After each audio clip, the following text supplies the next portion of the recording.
तो demon slayer के first episode में दिखाया जाता है कि सर्दी का मौसम होता है, चारों ओर बर्फ़ की पतली चादर फैली हुई होती है और हल्की हल्की सी बर्फ़ पड़ रही होती है कि तभी तानजीरो बाहर आता है और अपनी पीठ पर कोयले से भरी टोकरी को लाद कर बाजार की तरफ जाने वाला होता है कि तभी उसकी माँ आती है और कहती है कि बेटा तानजीरो, हाँ माँ इधर आओ जी, तुम्हारे चेहरे पर ये कोयले की धूल लग गई है, मैं इसे साफ कर देती हूँ।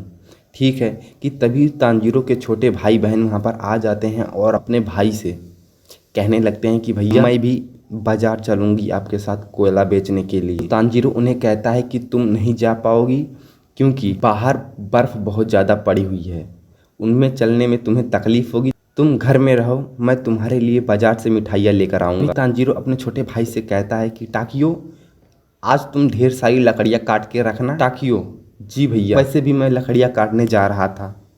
जब तानजीरो अपने घर से निकलता है शहर की तरफ तो रास्ते में उसे नेज़ुको और रुकोटा जो कि नेज़ुको की गोद में सो रहा होता है। नेज़ुको तानजीरो से कहती है कि भैया, पिताजी के नहीं रहने से हमारे घर की सारी जिम्मेदारियां आपके कंधों पर आ गई हैं। तानजीरो कहता है हाँ बहन, ठीक है, मैं अब चलता हूँ। तानजीरो निकल पड़ता है शहर की तरफ। जब वह शहर में पहुँचता है तब वह देखता है कि बूढ़ी औरत दिखाई देती है। बूढ़ी औरत कहती है कि बेटा तानजीरो, इतनी सर्दी में पहाड़ से उतरने में बहुत खतरा है और तुम्हें सर्द लग सकती है। तानजीरो कहता है फिक्र करने के लिए शुक्रिया, लेकिन मैं कोयला लाया हूँ, क्या किसी को चाहिए? तभी वहाँ पर खड़े लोग कहने लगते हैं कि हाँ मुझे भी चाहिए, हाँ मुझे भी चाहिए। तानजीरो उन लोगों को कोयला देने लगता है कि तभी एक मालकिन अपने नौकर को मार पीट रही थी। नौकर तानजीरो को देखकर उसके पास आता है और बोलता है कि तानजीरो, इस पोटली मालकिन मेरे ऊपर बर्तनों के चोरी का इल्ज़ाम लगा रही हैं, जो कि सच नहीं है। तानजीरो पोटली को लेता है और सूंघता है और कहता है कि इसमें से तो बिल्ली की सुगंध आ रही है। तो मालकिन कहती हैं कि अच्छा, तो वो बिल्ली थी। तानजीरो को कोयला बेचते बेचते रात हो जाती है। रात को जब तानजीरो पहाड़ के ऊपर अपने घर जाने के लिए शहर से निकलता है कि शहर के बाहर एक छोटा सा घर होता है। उस घर के मालिक तानजीरो से कहते हैं कि तानजीरो, रात में पहाड़ पर चढ़ना खतरे से खाली नहीं है, रात को डीमन निकलने वाले हैं, आज यहाँ रुक जाओ, कल सुबह चले जाना। तो तानजीरो हाँ बोल देता है और कहता है कि ये डीमन क्या होते हैं। उस आदमी का नाम साबूरो होता है और वह बूढ़ा आदमी अपने घर में अकेला रहता था, उसके परिवार वाले किसी डीमन के हाथों मारे जा चुके थे। तो तानजीरो उससे पूछता है, मिस्टर साबूरो, ये डीमन क्या होते हैं? साबूरो कहते हैं कई जमाने से रात को कई आदमखोर डीमन यानी कि इंसानों को खाने वाले राक्षस रात को शिकार करने के लिए निकलते हैं। तो तानजीरो उनकी बात को अनदेखा कर देता है और कहता है कि डीमन जैसी कोई चीज़ नहीं होती है, ये आपका भ्रम है, और तानजीरो सो जाता है। कि जब सुबह होती है तब तानजीरो अपने घर के रास्ते निकल पड़ता है और घर के पास पहुंचने के बाद उसे खून की सुगंध आती है और वह दौड़ता हुआ अपने घर के पास पहुंचता है और देखता है कि उसके सभी परिवार वाले खून से लथपथ हैं और सभी की सांसें रुक गई हैं सिवाय नेज़ुको की। तो नेज़ुको की हालत खराब थी लेकिन वह जिंदा थी और तभी तानजीरो उसे अपनी पीठ पर लाद कर शहर की ओर किसी डॉक्टर की तलाश में चल पड़ा। और शहर में जाते जाते नेज़ुको जब होश में आई तो वह जोर जोर से चिल्लाने लगी, जिससे तानजीरो का बैलेंस बिगड़ गया और वह पहाड़ी से नीचे गिर गया। नीचे गिरने के बाद जब वह होश में आता है तो उसकी बहन कुछ दूरी पर खड़ी होती है और तानजीरो कहता है कि नेज़ुको खराब है, मैं तुम्हें पीठ पर लाद कर डॉक्टर के पास लेकर चलूंगा। लेकिन तभी नेज़ुको उसके ऊपर हमला कर देती है और तभी वह अपनी कुल्हाड़ी को सामने कर देता है।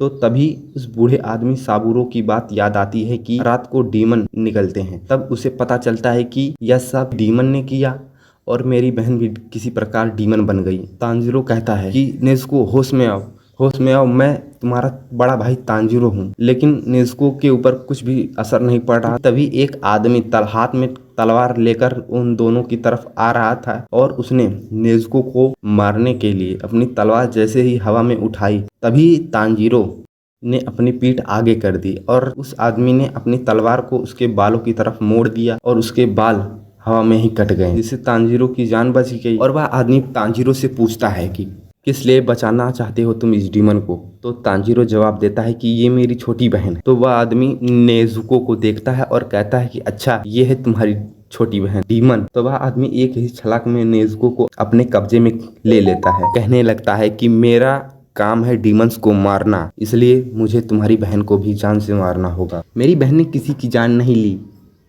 मेरे घर में किसी और की भी गंध थी, शायद उसने ही मेरे परिवार का ये हाल किया और नेज़ुको को ऐसा बना दिया।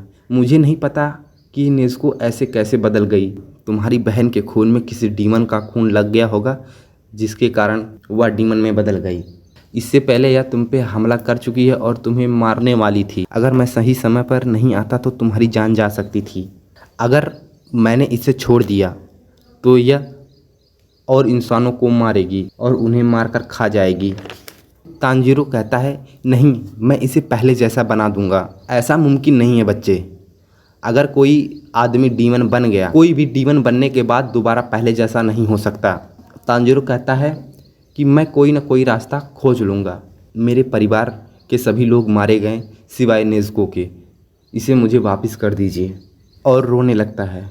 तभी वह आदमी कहता है कि अब रोने से क्या फ़ायदा, ये सब तुम्हारी गलती है। तुम्हारा परिवार मारा गया, इसमें तुम्हारी गलती है क्योंकि तुम कमज़ोर हो। तुम्हारी बहन आज डीमन बन चुकी है, इसमें भी तुम्हारी गलती है। तुम्हारे परिवार के साथ जो कुछ भी हुआ वो सब तुम्हारी वजह से हुआ है। अगर तुम कमज़ोर नहीं होते तो तुम्हारे परिवार के साथ ऐसा कुछ भी नहीं होता। और तुम यहाँ पर बैठ के रो रहे हो। अगर तुम्हें अपनी बहन की जान बचानी है तो लड़ो मुझसे। तभी तांजीरो अपनी कुल्हाड़ी उठाता है और अपने हाथ में पत्थर उठाकर उसकी तरफ फेंकता है और कुल्हाड़ी को हवा में उछाल देता है उसकी तरफ, और ऐसे दिखाते हुए उसकी तरफ दौड़ता है जैसे उसके हाथ में कुल्हाड़ी है और वह उसे मारने के लिए दौड़ रहा है।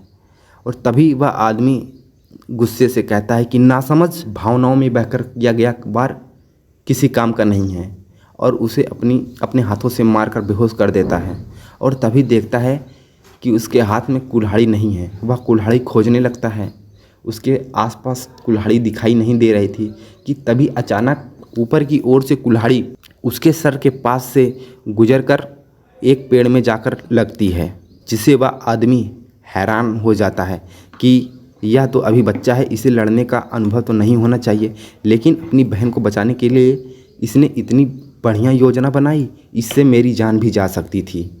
नेज़ुको उसकी कैद से आज़ाद हो जाती है और तांजीरो की तरफ बढ़ती है उसे बचाने के लिए। नेज़ुको उस आदमी के ऊपर हमला कर देती है। वह आदमी अपने एक ही बार में नेज़ुको को बेहोश कर देता है।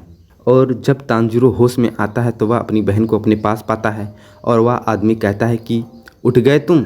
वह आदमी तांजीरो से कहता है कि सागरी पर्वत के नीचे उरोकुतामी सांगी नाम का एक बूढ़ा आदमी रहता है, उससे कहना कि तुम्हें तोमियुका कियो ने भेजा है और अपनी बहन को सूरज की रोशनी से बचा कर रखना।